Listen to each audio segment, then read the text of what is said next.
Buenas tardes, queridos estudiantes, espero que estén bien en casita al lado de sus papás. Hoy en esta tarde vamos a ver este tema, el verbo.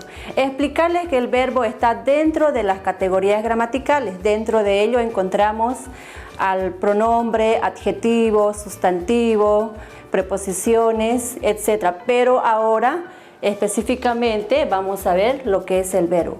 ¿Qué indica el verbo? ¿Qué expresa el verbo?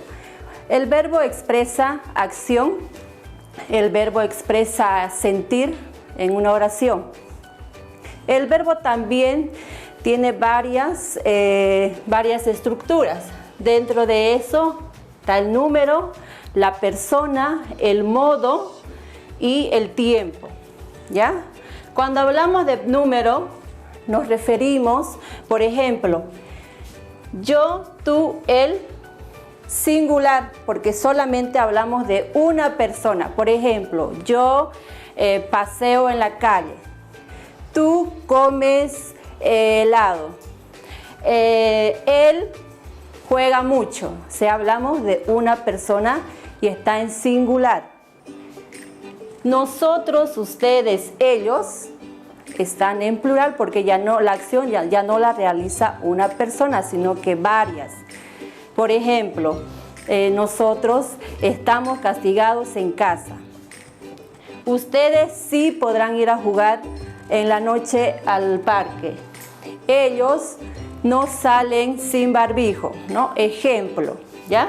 Entonces, de esto hablamos número y persona, ¿ya? El número, vuelvo a recalcarles, es la acción que realiza la persona, ya sea en singular o plural. Vamos a los modos. También el verbo tiene modos, en este caso 3 modos: indicativo, subjuntivo e imperativo. Cuando hablamos del modo indicativo se refiere cuando el hablante expresa una idea real. Tiene que ser real, concreta, no inventarse. Ejemplo, las clases presenciales volverán al año. O sea, quiere decir que en esta gestión no vamos a pasar clases presenciales, únicamente virtuales como lo estamos haciendo ahora. En el modo subjuntivo, este modo expresa deseo, expresa posibilidad. Por ejemplo, quizás viaje a La Paz este año. Quizás, es algo incierto, ¿no? Por eso decimos que este modo subjuntivo es algo dudoso, ¿ya? Porque no estamos completamente afirmando, ¿ya? Es una posibilidad. Ese es el modo subjuntivo. Vamos con el modo imperativo. Este modo expresa orden, expresa mandato. Por ejemplo, pásame tu cuaderno, ¿no? Cerra la puerta. Si no te portas bien, no vas a jugar, ¿ya? Ese es el modo imperativo. El modo imperativo, vuelvo a recalcarles, da una orden, ¿ya? Da un mandato. Ya hemos visto los modos, hemos visto el número, la persona, ¿no? Y ahora vamos a ver también algo muy importante, que son las terminaciones, las conjugaciones del verbo. Los verbos tienen 3 conjugaciones. Primera conjugación tiene que terminar en ar. Primera conjugación. Solamente los verbos que terminan en ar. Ejemplo, amar, soñar, cocinar, lavar, etc. Segunda conjugación. Segunda conjugación termina en er. Barrer, correr, comer, recoger, ¿no? Y la tercera conjugación. La tercera conjugación termina en ir. Reír, construir, sonreír. Aquí mucho cuidado, queridos estudiantes. Solamente hay 3 conjugaciones: ar, er, ir. No hay ni or, tampoco ur. Así que no se inventen, ¿ya?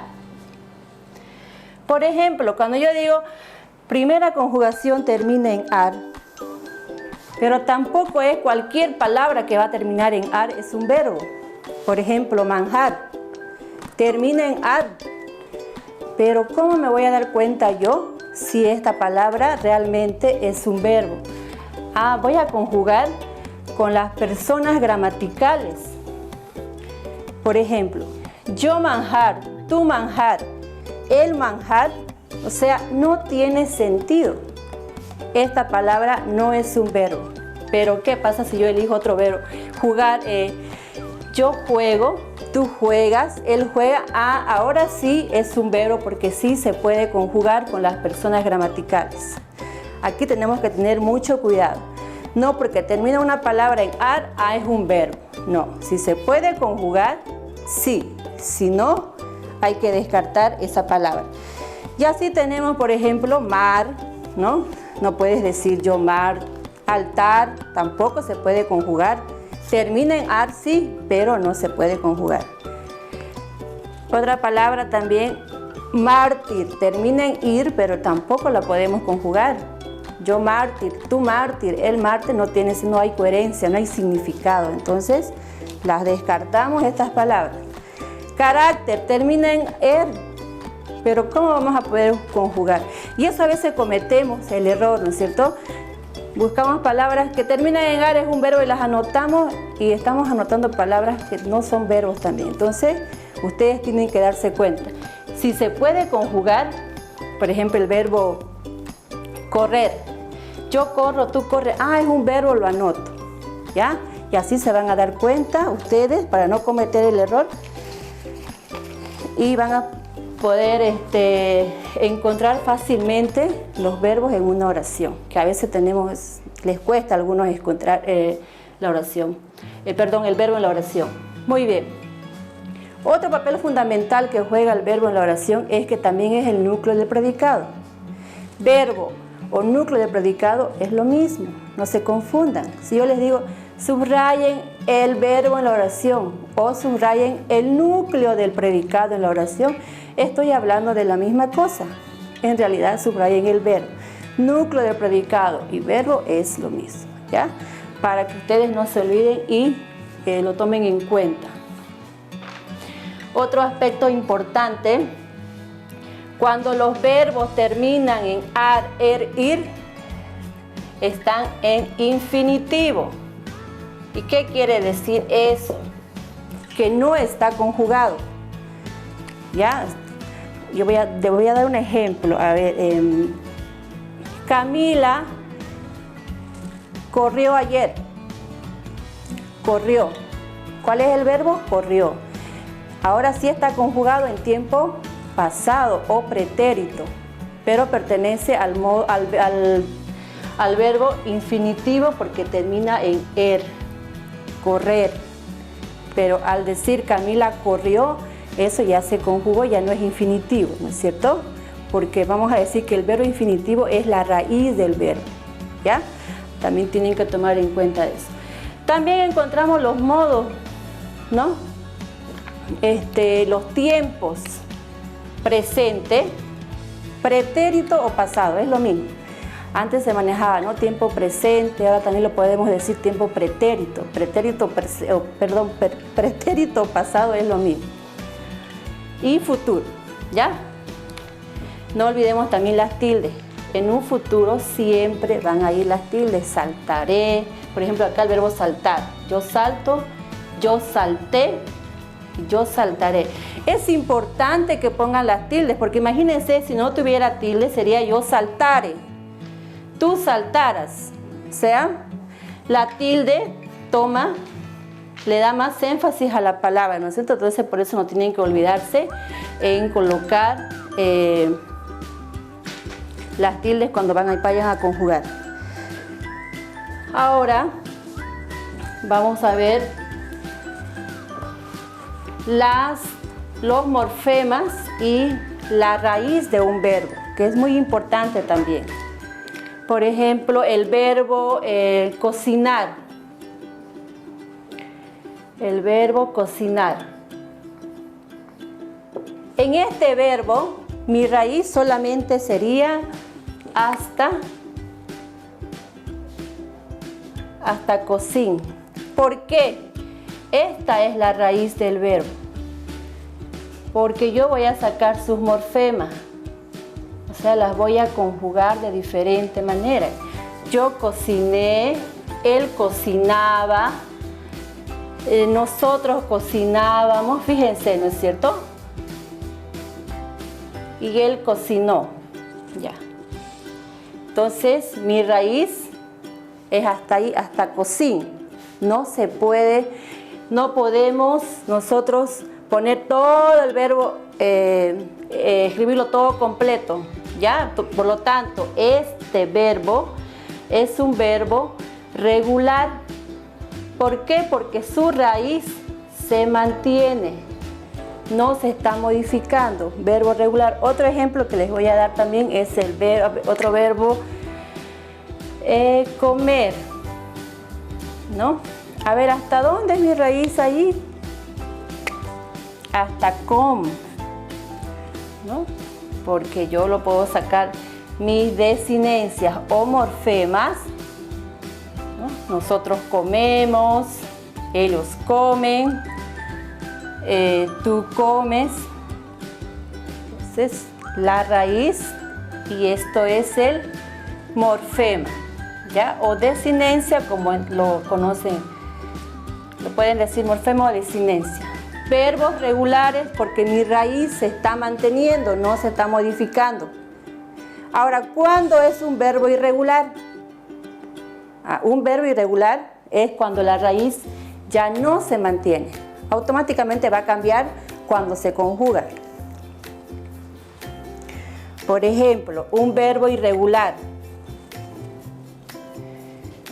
Jugar. Y me van a decir seguro, ¿por qué jugar si de repente la raíz se va a mantener? Me van a seguro hacerse la misma pregunta. A ver, jugar. ¿Hasta dónde será mi raíz aquí? Pues no hay raíz, porque la raíz al conjugar se va a modificar. Por ejemplo, si yo pongo yo juego, fíjense que esta U se ha aumentado la E, por lo tanto no se mantiene, ¿ya?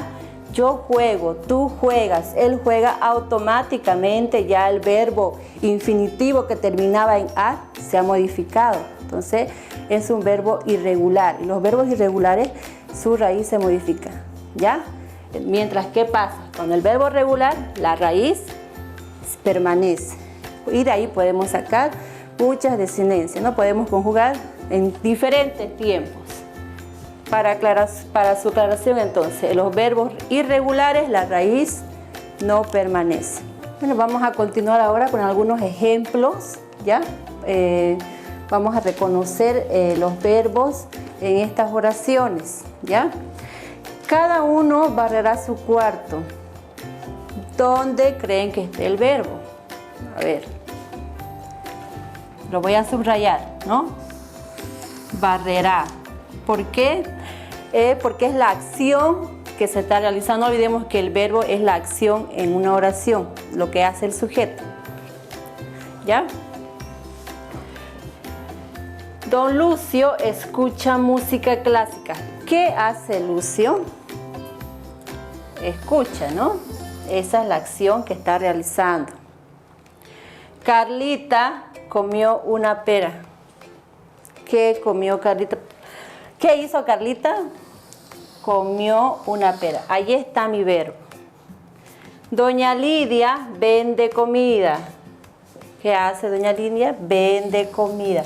Fíjense, el verbo en estas oraciones son las acciones que realiza el sujeto, ¿ya?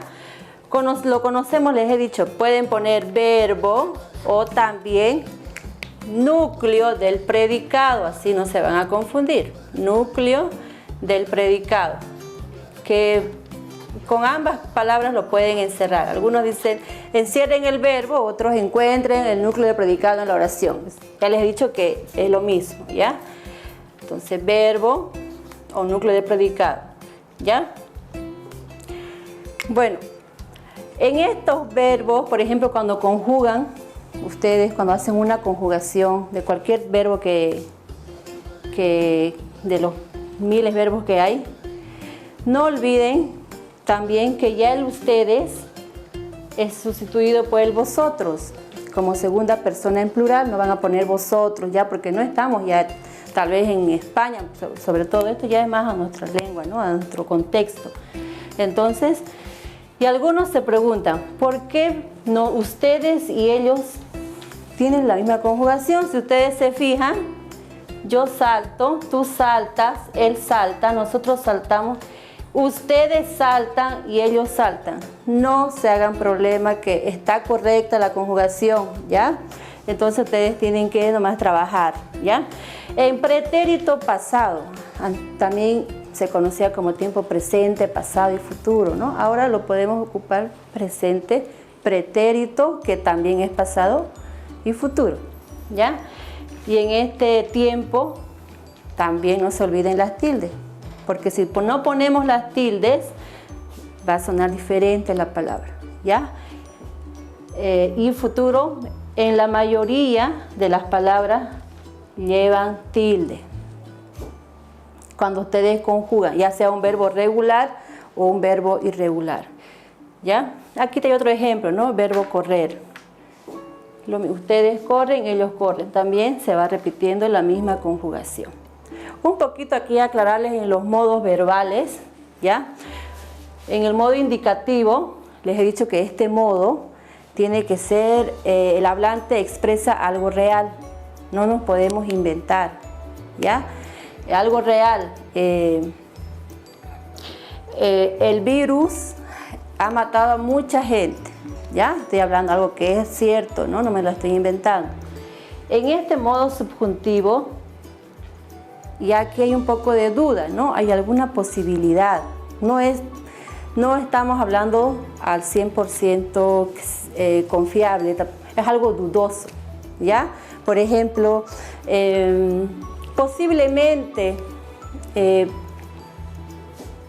vaya a la piscina, posiblemente. Estoy hablando algo de que no es tan cierto, es algo incierto. Por eso expresa duda este modo subjuntivo, ¿ya? Y el modo imperativo, como les vuelvo a recalcar,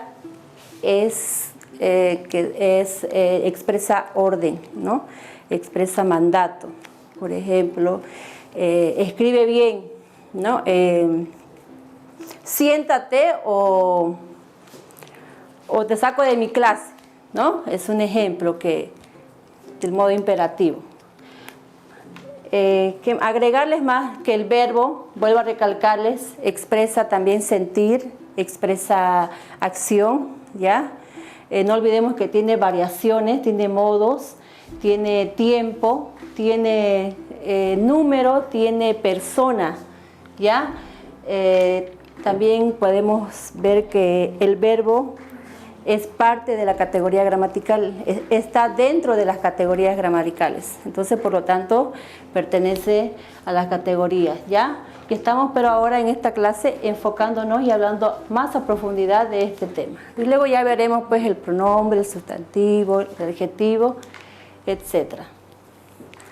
Bueno, espero que hayan tomado apuntes, ¿ya? En su cuadernito. Siempre es bueno tomar apuntes, ¿no? Algo que el maestro habla y que a ustedes es importante, entonces hagan una nota de apuntes.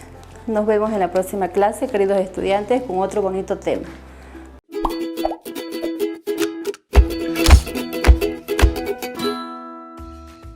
Muy buenas tardes, queridos estudiantes, padres de familia y personas, público en general que nos ve a través de este medio, que nos da la oportunidad de poder llegar a nuestros estudiantes que por alguna u otra razón o motivo no pudieron continuar las clases vía virtual, ¿sí? Ya sea porque no hay internet en su zona o la señal es demasiado inestable.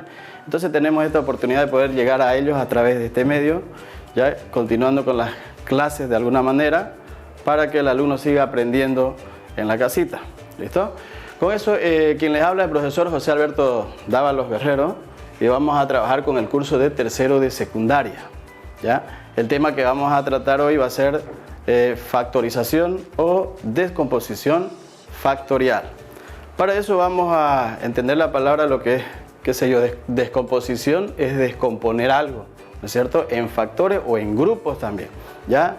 Matemáticamente podemos decir que se llama factores o divisores de una expresión algebraica a otra expresión que multiplicadas entre sí dan como resultado la primera expresión, ¿ya? ¿Cómo lo podemos esto? Eso es matemáticamente, pero ¿cómo lo podemos ver quizás en la parte de nuestro contexto, de nuestro medio, ya en el momento donde vivimos, o cómo lo podemos quizás relacionar con algo? Por ejemplo, nosotros hablamos en matemática de X, Y, Z, pero en la vida real X puede tomar un artículo, un elemento o algo, o una situación tal vez, ¿no?, de nuestra vida real. Y también puede tomar otra cosa, puede ser una gaseosa, puede ser una polera, puede ser diferentes cosas que nosotros queramos asignarle a la variable, ¿ya?, de nuestro contexto. Entonces, fíjese, ¿qué pasa, por ejemplo, si la mamá o el papá te dice, a ver, mi hijo, usted que le gusta jugar tanto y pues ensucia su ropa, pues vaya a lavar, ¿no es cierto? La expresión es el grupo de la ropa contenido con todo eso. Entonces, el muchacho o la muchacha sale, lleva su canastito a la lavandería y obviamente que antes de empezar a lavar, si ya lavado antes, sabe cómo hacerlo, entonces va a separar seguramente las prendas de blancos a un lado y los de colores a otro lado, con la finalidad de que no manche las prendas blancas con las de colores, ¿no es cierto? Y al final tenga la camisa o la polera blanca toda manchada, ¿no es cierto? Otra situación que quizás podemos también mencionar, por ejemplo, si invitas a una cena a tu casa o un acontecimiento social, ya de una cena o algo que invites a tu casa, una expresión sería tu vitrina que tenés con todos los utensilios en tu casa. Pero cuando al momento de la cena a tus invitados vas a sacar toda tu vajilla y le vas a dar a tus invitados, ya sea un tenedor, una cuchara o un cuchillo, un plato, para que ellos ahí se sirva la comida y puedan disfrutar de la cena, ¿no es cierto? Terminado eso, ¿qué va a suceder? Va a recoger todos los utensilios, seguramente la persona lo va a llevar a lavar, ¿no es cierto? Lo seca y lo volverá a poner otra vez en la vitrina, así como estaba en un principio, ¿sí? Como lo tenía bien ordenadito, divididos en secciones, tanto la cuchara en su lugar, el cuchillo en su lugar, el tenedor en su lugar y los platos, ¿no? Y así sucesivamente. También podemos quizás divisarlo en un plano. ¿Cómo es que lo tenés en tu casa? ¿No es cierto? Decimos que son factores o divisores. Entonces, en un plano tenés diferentes divisiones. Tenés tu sala, tenés tu comedor, tenés tu cocina, tu baño. Y el conjunto de todo eso, pues hace tu casa, ¿no es cierto? El conjunto de todo eso. Entonces, es una forma quizás de ver que las expresiones pueden relacionarse con cualquier contexto de nuestra vida social. Ahora muy bien, ya entrando un poquito más a lo que son ya lo que es factorización, pues la definición, basándonos quizás en eso como introducción, pues no es más que convertir una expresión en un producto de sus factores. Eso sería la definición de factorización, ¿sí? Ahora vamos a ver lo que son a los casos de factorización, ya que lo que queremos que nosotros, o lo que queremos que de acá llegar al alumno, que usted pueda quizás de alguna manera dominar los casos de factorización, que es una herramienta muy utilizada en los posteriores temas que vendrán, no solamente en el colegio, sino también en la universidad. Entonces es una herramienta fundamental para seguir aprendiendo. ¿Listo? Bien, vamos a continuar entonces con el tema, y esta vez vamos a hablar especialmente de los casos de factorización, de lo que tenemos y manejamos en el colegio, lo que normalmente aprendemos y que el profesor pues brega a veces para que el alumno comprenda, ¿no es cierto? Porque sabemos que es una herramienta importante y que lo va a necesitar. Entonces, dentro de la factorización vamos a dividir en 3 grupos, ¿listo? Los casos de factorización. El primer grupo pues será los que son binomios, aquellos que tienen exclusivamente 2 términos, ¿sí? Tenemos los trinomios, ¿ya? Aquellos que tienen 3 términos, y tenemos los cuatrinomios, aquellos que tienen 4 términos. Pero si se da cuenta, si usted puede ver acá, tenemos factor común en el primero. Ahora, en los binomios tenemos factor común, tenemos diferencia de cuadrado, tenemos suma o diferencia de cubos y suma o diferencia de potencias iguales, ¿ya? no lo vamos a resolver en ese orden, simplemente estamos agrupándolo. Ya después vamos a ver la forma de resolución de cada caso, ¿listo? Entonces, dentro de los trinomios tenemos otra vez factor común, si se da cuenta ahí. Tenemos trinomio cuadrado perfecto, tenemos trinomio cuadrado perfecto por suma y resta, también se le dice por adición y sustracción, ¿ya? Trinomio de la forma, si se puede notar acá, x cuadrado más bx más c. Y por último tenemos el trinomio de la forma ax cuadrado más bx más c. En el tercer grupo tenemos factor común, nuevamente, ¿sí? Tenemos factor común por agrupación y por último tenemos cuatrinomio de cubos. Esos van a ser los grupos en los que hemos dividido los casos de factorización. ¿Listo? Ahora, si usted se da cuenta, factor común aparece en los tres grupos, ¿no es cierto? Dentro de los 10 casos, dentro de los casos de factorización, factor común pareciera ser el caso que está metido en todos, ¿no es cierto? Lo que pasa es que factor común mínimamente puede tener dos términos, pero puede tener tres términos y puede tener cuatro términos o más también de eso, ¿sí? Entonces, por eso está metido en los tres grupos. En cambio, los otros casos, eso ya tienen los términos fijos, son de dos términos fijos, ¿sí? Entonces, por eso está involucrado acá, factor común en los tres grupos, ¿listo? Ese es el organigrama de los casos que vamos a resolver. Ahora vamos a empezar por el primer caso que se llama factor común y lo vamos a denominar como primer caso, ¿listo? El factor común, para eso vamos a entender un poquito lo que quiere decir factor y lo que quiere decir común, ¿ya? Para entender bien factor, voy a tomar un número cualquiera, ¿ya? Voy a permitirme borrar un poco esto acá, ¿listo? Para tomar un valor de cualquier número, por ejemplo, voy a tomar el 20, ¿ya? Y eso es lo mismo que escribir 5 por 4, ¿sí? 5 por 4, ¿ya? ¿Cuáles son los factores acá? ¿Cuál es el factor? El factor sería el 5 y el 4, que multiplicados entre sí te dan el valor inicial, ¿no es cierto? A eso llamamos nosotros factor en matemática, ¿ya? Entonces, el 5 y el 4 son factores o divisores del 20, ¿ya? Que multiplicados entre sí dan el valor inicial. Ahora tenemos la palabra común. La palabra común pues lo escuchamos en todas partes, ¿sí? Es una palabra que se lo habla todo el tiempo, ¿no es cierto? Por ejemplo, si vos ves a una persona ahora con barbijo, es común. ¿Por qué? Porque la pandemia hizo que nosotros estemos obligados a utilizar barbijo, aunque yo en este momento, claro, no lo estoy haciendo, ¿no? Pero es necesario para su cuidado y su protección de la misma enfermedad, ¿no es cierto? Entonces todo el mundo utiliza barbijo, es obligatorio, ¿ya? Otra forma de poder ver la palabra común, por decir, qué sé yo, en los uniformes de los establecimientos educativos. Hay unidades educativas que tienen un uniforme y es común también eso ver en todos los estudiantes, ¿no? Todos los estudiantes tienen algo en común y es el uniforme. El otro sería, por decir otro grupo, serían los automóviles. ¿Cuál es el común? No nos interesa la marca ni el color ni nada, pero todos los automóviles acá en el territorio nacional tienen una placa. Esa es su identificación, ¿no es cierto? Ese es el común denominador entre ellos, tienen su placa. Quien no lo tiene, pues entonces es ilegal o es chuto, se le dice que entró por contrabando, ¿no es cierto? Pero sí o sí tiene que tener placa. Y quizás como otro ejemplo, pues, somos nosotros mismos como individuos. Todos nosotros tenemos algo en común y eso es el carnet de identidad, ¿no es cierto? Cuando vos decís a alguien, me llamo José Alberto Dávalo, pero esa persona te va a pedir tu identidad para que te crea, porque de boca nomás no te lo va a creer. Entonces lo que te certifica es precisamente tu carnet de identidad. Eso es común en nosotros, ¿ya? Si no lo tiene, pues es raro, ¿no es cierto? Todo individuo en territorio nacional en Bolivia tiene que tener su carnet de identidad. Eso es lo que nos identifica a nosotros, ¿listo?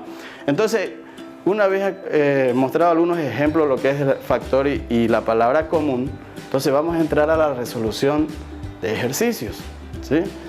Ya para eso vamos a hacer un ejercicio sencillito, ¿ya? Para poder ya ir ya hablando de los casos en sí. Vamos a empezar por el primer caso, que se llama factor común. Ese va a ser el primero, ¿sí? Factor común. Entonces acá voy a poner factor común. Factor común. Y entre paréntesis podemos poner primer caso, ¿no? Ahí, podemos poner primer caso. Antes de aprenderse el número de caso, tiene que aprenderse el nombre del caso, ¿sí? Porque el nombre del caso es el que te va a dar la idea de qué es lo que tenés que hacer, ¿ya? Es lo que te va a orientar a hacer los procedimientos necesarios para poder factorizar, ¿listo? Entonces vamos a poner como primer ejemplo, ¿ya? Factorizar la expresión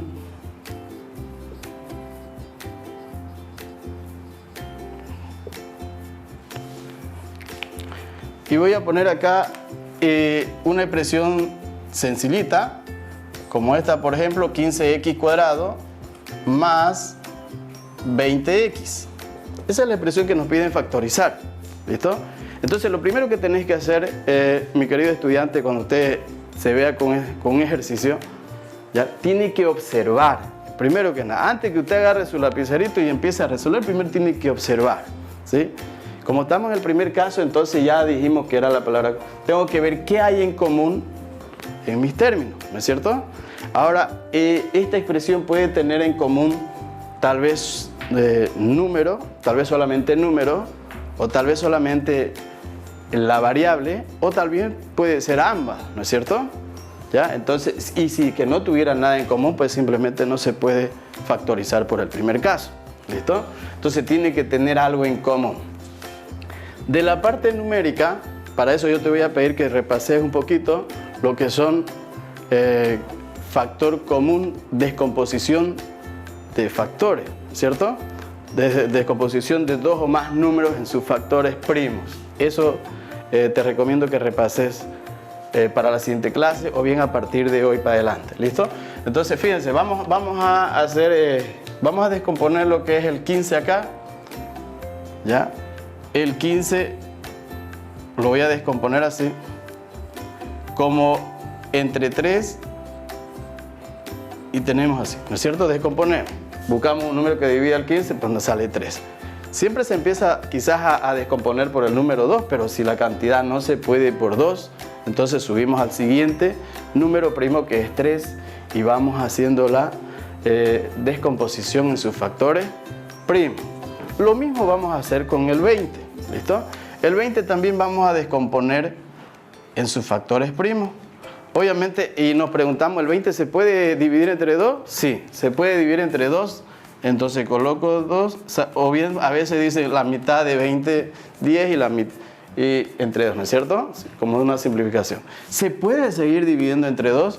Sí, claro que sí. Entonces ponemos otra vez 2 y acá será 5. Es como decir, 10 dividido entre 2, 5, ¿no es cierto? El 5 pues ya no se puede entre 2, tampoco entre 3, será entre 5. Y al 5, 1. Esa es la descomposición. Y eso es lo que quiero que repases como estudiante, ¿listo? Entonces en la parte numérica, ahora, ¿qué es lo que tenemos acá?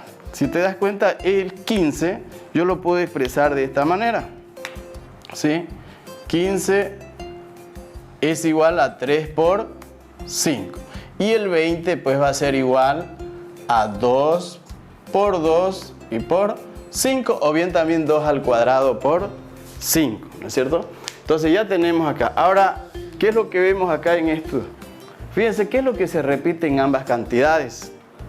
Es el número 5. Entonces se toma el valor que se repite en ambas cantidades con su menor exponente, ¿sí? Entonces acá, como ambos están elevados al mismo exponente, tomo una sola vez y eso va a ser el 5. Listo, ya tenemos de la parte numérica entonces el factor común. Ahora nos vamos a la parte literal. La parte literal, acá si se dan cuenta tengo x cuadrado acá y acá tengo solamente x.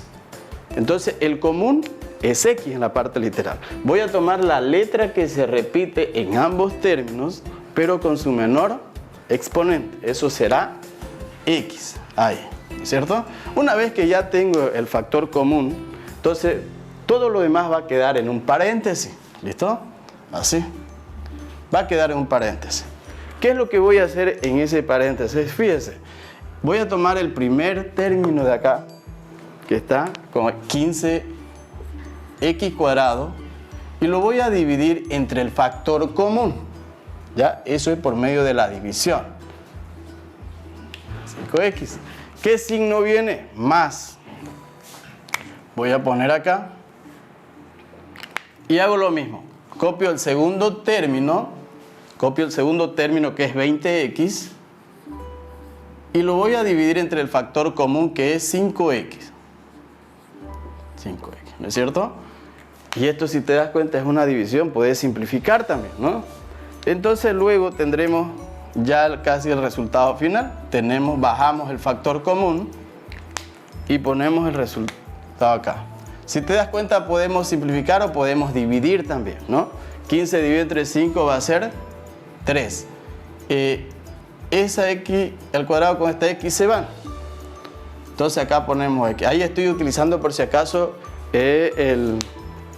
la potenciación, ¿no? División de bases iguales, los exponentes se restan en este caso, ¿listo?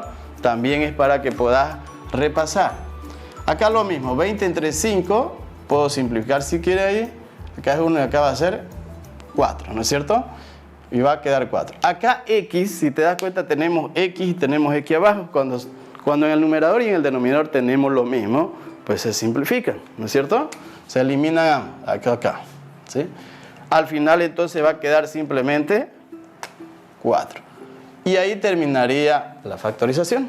Ese es el resultado de factorizar. Fíjense, tenemos la expresión, hacemos el procedimiento, al final queda en 2 productos. Que la multiplicación de esto tiene que darte esto exactamente. Y lo podés comprobar, porque 5x por 3x te va a dar 15x². Tendría que darte. Si no te da, es que te has equivocado en algo, ¿no es cierto? Es que nos hemos equivocado en algo, ¿ya? Entonces, vos multiplicás esto por lo de acá, tiene que darte necesariamente la primera expresión. Es lo que dijimos al inicio, ¿ya? Ahora vamos a continuar con otro ejercicio, pero esto sí ya lo vamos a hacer un poquito más rápido, ¿listo? Por el factor del tiempo. Ya tenemos el siguiente ejercicio, la siguiente expresión, que seguimos en factor común por si acaso, ¿ya? Entonces, la expresión es 4x² menos 8x más 2. Entonces, ¿qué dijimos al inicio? Que el estudiante tiene que observar antes de poder, obviamente, resolver el ejercicio, ¿no es cierto? Tenemos que observar para poder identificar y acá seguimos en factor común, ¿ya? Entonces, yo voy a ver como estudiante, a ver qué es lo que tengo en común en estos términos. Si usted se da cuenta, acá ya a simple vista, x se repite en el primero, se repite en el segundo, pero acá no se repite, ¿sí? Y basta que no se repita en un término, pues ya no es común. Para que sea común tiene que repetirse en todos los términos, ¿listo? Entonces descartamos la variable x, no es común. Como no es común, voy a ver si tengo algo en común ya en la parte numérica, ¿listo? En la parte numérica. De la parte numérica hemos dicho que vamos a sacar el máximo común divisor, ¿no es cierto? Descomponemos el 4, descomponemos el 8 y descomponemos el 2. Pero si te das cuenta, el 4 es lo mismo que 2 por 2, ¿sí? O sea que se puede dividir entre 2. El 8 también se puede dividir entre 2, ¿sí? Se puede dividir entre 2. Y el 2 pues obviamente se puede dividir entre 2. Entonces, ¿cuál es el factor común ahí en la parte numérica? ¿Qué es lo que se repite en las tres cantidades? Es el número 2, ¿no es cierto? Ese va a ser nuestro factor común, 2. Y lo demás ahora vamos a poner en un paréntesis, ¿listo? Si te das cuenta, hace rato hicimos el paréntesis, pero hicimos a través de la división, ¿no es cierto? Ahora ya no lo vamos a escribir tanto la división, sino que vamos a poner directamente el término que falta, ¿listo? ¿Cómo lo vamos a hacer? Fíjense acá, 4x² vamos a dividir entre 2, ya lo hacemos mentalmente, ya por esos números pequeñitos. Entonces 4 dividido entre 2, 4x dividido entre 2, pues va a ser 2x², ¿cierto? Si multiplicas esto por esto, te va a dar esto, ¿no es cierto? Ponemos el signo, menos 8x dividido entre 2, el resultado de la división va a ser 4x. Ponemos 4x. Ponemos el signo nuevamente. Y por último dividimos el término independiente, que no tiene x. 2 dividido entre 2 es 1, ¿no es cierto? Es 1. Ahí está. Acá ponemos el 1 y con eso hemos factorizado esta expresión de acá, ¿sí? Si yo multiplico esto por todo lo de ahí, obviamente me va a dar la primera expresión. Estamos cumpliendo con lo que dice la definición. ¿Listo? Entonces, si aquí son 3 términos, en el paréntesis también tiene que haber 3 términos. No es que porque yo divida 2 entre 2 a veces se confunde uno y resulta que no pone el último, ¿no es cierto? Pero quedaría 2 términos, entonces estaría mal.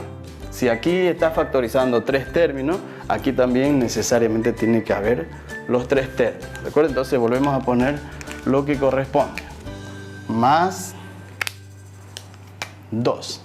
Y ahí terminaría, ¿no es cierto? Ese es el siguiente ejemplo. Entonces vamos a hacer otro ejemplito más ya para terminar esta vez. Ya, ahí mismo lo voy a dejar eso. Y ponemos número 3, igual factorizar la expresión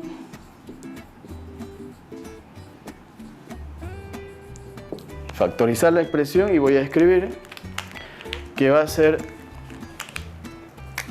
9a cuadrado menos 12ab más 15ab cuadrado y menos 24ab cubo. Ahí está, ¿no? Tenemos esa expresión. ¿Listo? Voy a escribir acá el signo igual, voy a continuar acá abajito. ¿Ya? Ahora voy a observar el ejercicio y fíjense que voy a ver primero la parte numérica. Tengo 9, tengo 12, tengo 15 y tengo 24. ¿Listo? Entonces voy a sacar, son también números pequeños. Podemos descomponer, puede practicar a descomponer o bien simplemente puede sacar mentalmente el número que divide a todos estos números acá exactamente, ¿no es cierto? Entonces si este por ejemplo va a ser 3 por 3 es 9. El de acá sería 4 por 3, se lo voy a poner acá, ¿listo? Este acá va a ser 3 por 3. El de acá sería 4 por 3. El de acá sería 5 por 3. ¿No es cierto? Y el de acá sería pues 2 al cubo, voy a poner así, por 3. 8 por 3, 24, ¿no es cierto? Fíjese, se lo anoté ahí, lo que está. Ahora, si usted se da cuenta, ¿qué es lo que se repite en todas las cantidades? Se repite el 3, ¿no es cierto? Acá será 3 cuadrado o 3 por 3, no importa. Pero se repite el 3. Acá también, acá también, acá también. Entonces el factor común de la parte numérica será 3. ¿Ya? Ahora nos vamos a la parte literal.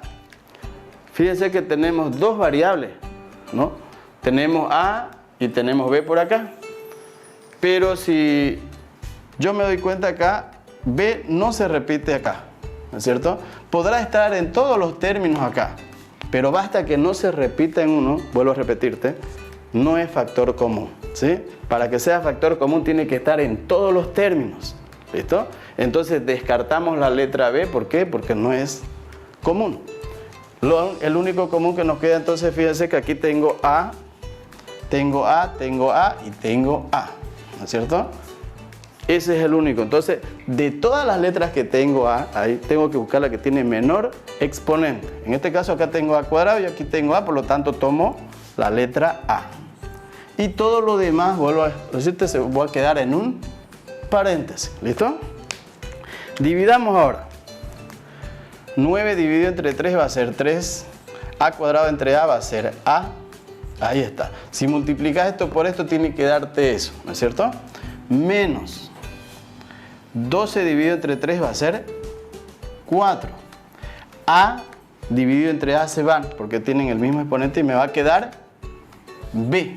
Me va a quedar B. Más 15 dividido entre 3 pues es 5. Fíjense que tengo A acá y tengo A ahí. Se van a ir porque si se divide A con A se van. ¿Y qué me va a quedar? B cuadrado. Menos. Tenemos el último que es 24AB cubo dividido entre 3A. Va a quedar 24 entre 3, pues será 8, ¿no es cierto? 8. Nuevamente A, como tiene exponente 1 y acá también, se van y me va a quedar B cubo. Y ese va a ser el resultado, ¿listo? ¿Ya? Esa es la forma de factorizar. Bueno, puede haber varias formas de factorización, ¿no? Pero en la búsqueda, qué sé yo, del máximo común divisor, puedes utilizar cualquier forma que te favorezca más a vos, que puedas quizás encontrar los divisores de manera más fácil, ¿ya? Entonces, con eso llegamos a la parte final. Ya espero que hayamos podido llegar a todos nuestros estudiantes, y te voy a recomendar pues que para la próxima clase sigas repasando lo que son factor común de diferentes cantidades, o digo el máximo común divisor más bien de dos o más números, ¿sí? Que es lo que utilizamos en la factorización. Ya también puedes repasar la multiplicación de monomios, que si te das cuenta acá multiplicamos eso, nos sirve para verificar, o también la división de monomios, eso también utilizamos, hemos utilizado en el primer caso, ¿no es cierto? Entonces, a través de la división o de la multiplicación, y es elemental que se aprendan el máximo común divisor de dos o más cantidades. Con esto quiero despedirme. Muchísimas gracias por su atención, y pues esperamos vernos en la próxima clase. Gracias.